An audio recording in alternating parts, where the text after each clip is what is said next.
Good morning mga tol. This is the Farm Boy Vlog. Welcome kayo sa aking channel. Sana namang magandang araw sa atin mga tol. Medyo matagal-tagal tayo hindi tayo nakapag-upload, no? Sa kadila ng busy po tayo at dumaan po yung bagyo. So nagpalipas po tayo ng sama ng panahon. Saka ngayon medyo gumanda na po. Sumikat na yung araw.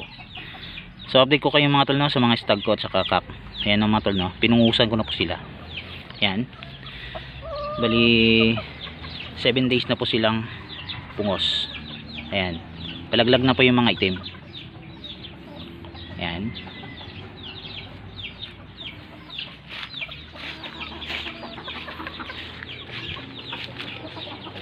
So ito pa mga tol, no?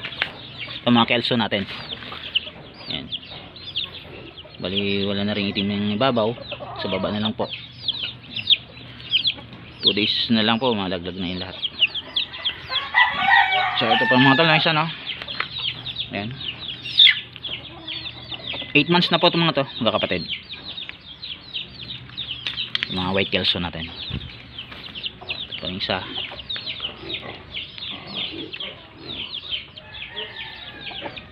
So lagi lang po natin tandaan mga tol, no? Huwag po tayo magpupungos ng ating mga stag, kak na hindi pa naman nalaban. Kailangan po buo po yung loob nila. Ito po isa.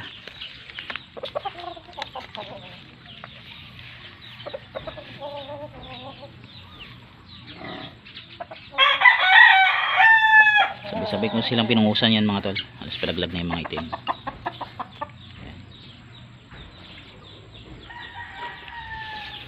Ito po isa mga tol, no? Sabay ko nang silang pinungusan yung lambi at saka yung ibabaw. Ayan mga tol.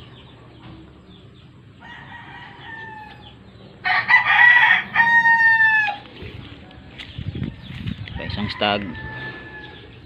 Ayan. After natin sila pungusan mga tol, yung ating mga manok, painumin po natin sila ng B12. Kasi nga po sa pagpungos natin nabawasan sila ng dugo. So kailangan po may pang suporta tayo. Bigyan po natin sila ng mga vitamins para sa dugo nila, para makarecover po agad. Ayan. Bilis na hilom po mga tol yung mga sugat.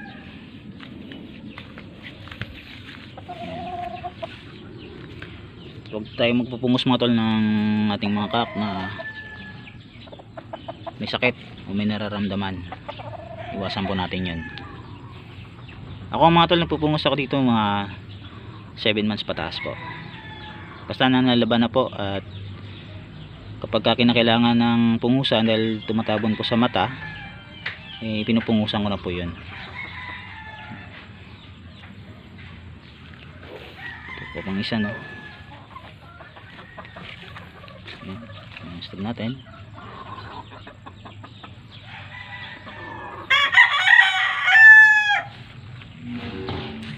Ito po isang mga tol, no?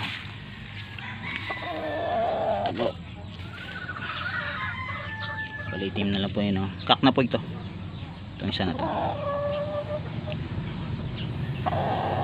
Ginamit ko lang dito mga tol yung blade saka gunting. Yung pang simot natin yung gunting. Hindi po ako napupungos ng ano, sa may tenga po. Tambi lang at saka ibabaw. Yan. So ito pang isang mga tol, mga warrior natin.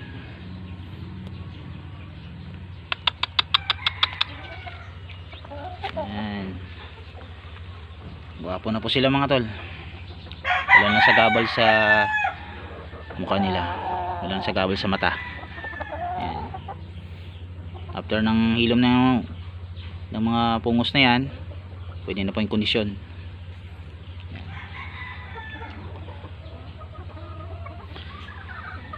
So paano mga tol, no? Ito pa yung update ko sa aking mga stag at kak sa ngayon. Inuulit ko, Maraming salamat po sa inyo lahat sa mga pagsuporta sa aking munting channel. Ingat po kayo palagi and God bless po sa inyong lahat. Maraming salamat po.